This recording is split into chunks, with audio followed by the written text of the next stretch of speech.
Iniciamos con una iglesia que será un refugio para aquellos inmigrantes que quieran evitar una deportación.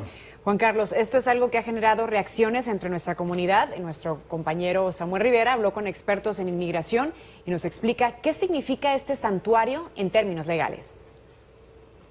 Gracias, compañeros. Simbólicamente, las puertas de la iglesia First Unitarian se ha abierto aquí en Denver para los inmigrantes que enfrentan deportación.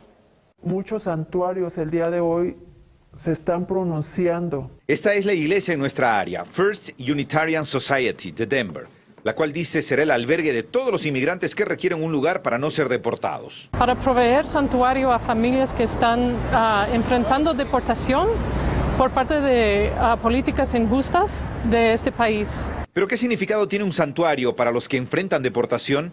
Entrevistamos a una madre inmigrante que prefirió no dar a conocer su identidad. Si mi caso legalmente no camina, lo haría porque de alguna manera seguiría cerca de mi familia, aunque tal vez personas dirían que es una cárcel más. Hay iglesias en Arizona, en Tucson y Phoenix, en Tempe, iglesias en California. Ayer declaró santuario una iglesia en Chicago, Boston, Filadelfia. Esta inmigrante junto a su familia busca no separarse. Sus hijos y su esposo no quieren que sea deportada. Hemos visto en todos los santuarios que se han hecho alrededor del país que ICE moralmente, como usted lo dice, nunca ha entrado a ninguna iglesia a sacar a las personas porque esto también acarrearía un costo político. Para permanecer unidos y caminar en solidaridad. Bajo la denominación Coalición Santuario de Denver, sus representantes indican que junto a otras iglesias de diversas denominaciones y creencias teológicas ayudarán a defender a las familias, hombres, mujeres y niños que enfrentan deportación.